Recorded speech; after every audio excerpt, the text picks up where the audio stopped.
Hello guys, welcome back to a channel. आज हम लोग बात करते हैं रूट ऑफ ड्रग एडमिनिस्ट्रेशन के बारे में।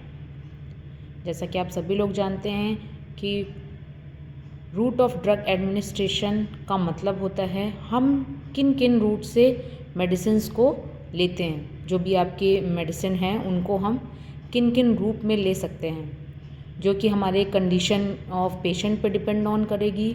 हमारा जो डिफरेंट डोसेज फॉर्म है उस पर फॉर्म करेगी। और थर्ड आस्पेक्ट है हमारा चॉइस ऑफ रूट। जो भी हमारे रूट हैं चॉइस के, वो कौन कौन से रूट्स हैं जिनके बेसिस पे हम लोग ड्रग को चॉइस करते हैं। तो पेशेंट की डिपेंडेंसी, पेशेंट की इंटेंसिटी, पेशेंट का डोज फॉर्म, पेशेंट की जो भी ड्रग की सॉल्युबिलिटी है, और जैसे पेशेंट का सरफेस एरिया अलग अलग होता है, वैसे ही हमारा जो चॉइस ऑफ रूट होता है वो भी उसी के अकॉर्डिंग डिपेंड ऑन होगा।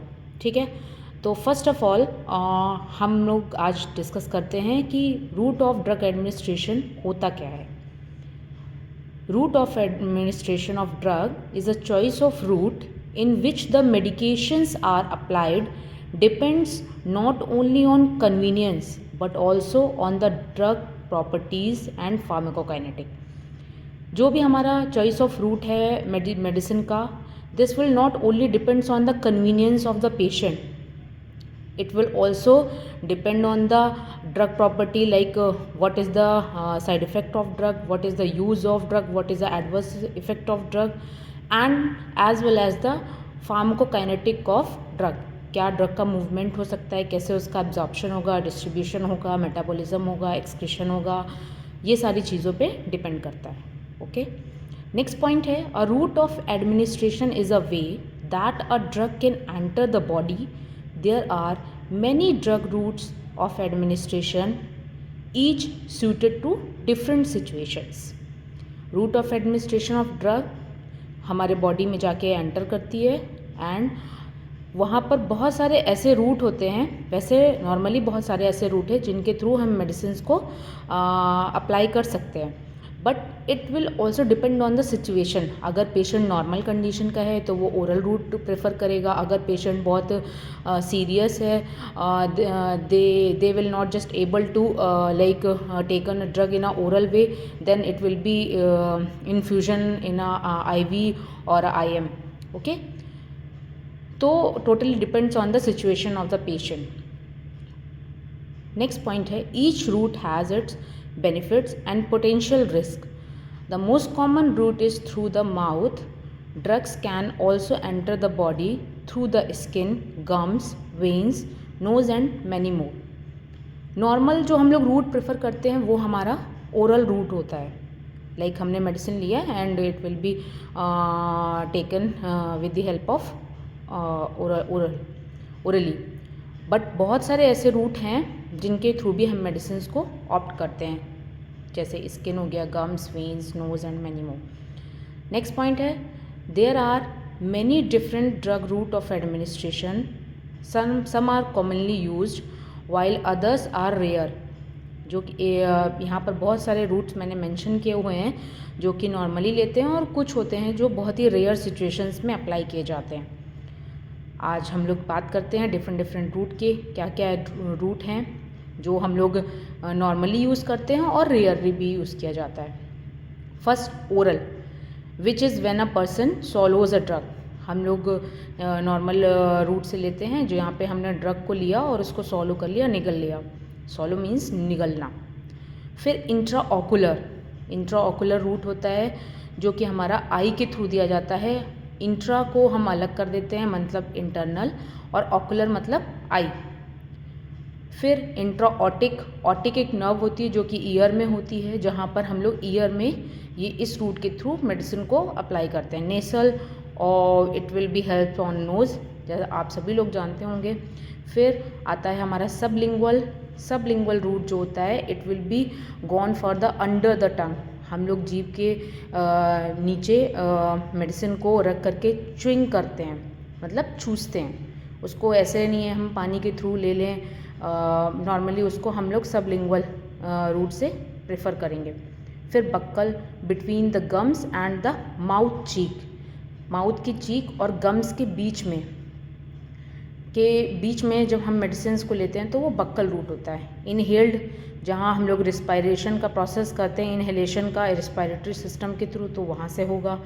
Enteral, which is when a person receives the drug directly into their digestive tract, जब कोई भी पर्सन ड्रग को डायरेक्टली डाइजेस्टिव ट्रैक्ट के थ्रू रिसीव करता है तो एंटरर रूट होता है वो।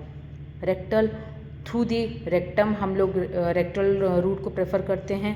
फिर vaginal, vaginal through vagina. Transdermal, through dermal है मतलब स्किन से रिलेट होगा तो थ्रू दी स्किन। सब क्यूटेनियस है, वो भी हमारा अंडर द स्किन आएगा। क्यूटेनियस लेयर पे जाकर के हम लोग उसको देंगे, अप्लाई करेंगे।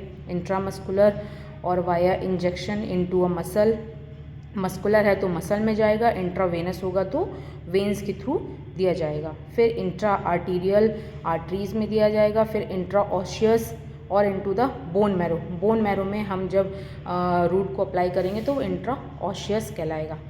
अब हम लोग बात करते हैं कि what are the advantages and disadvantages of routes, advantages of all route and what are the disadvantage regarding the oral route. तो इसके बारे में हम लोग बात करते हैं। तो first will discuss about the advantages of route. Advantages में ओरल रूट से हम ले रहे हैं तो कन्वीनियंट होगा, convenient for the patient. Normally हम लोग पेशेंट को देंगे, पेशेंट को कोई भी प्रॉब्लम नहीं होगा। Long duration of drug action, action जो होगा ड्रग का वो लॉन्ग ड्यूरेशन तक के लिए रहेगा। The patient can self administer, patient वो खुद भी ले सकता है, उसको किसी की ज़रूरत नहीं है अगर वो सीरियस नहीं है तो। और अवॉइड करेगा फर्स्ट पास मेटाबॉलिज्म को। अब हम लोग बात करेंगे फर्स्ट पास मेटाबॉलिज्म क्या होता है।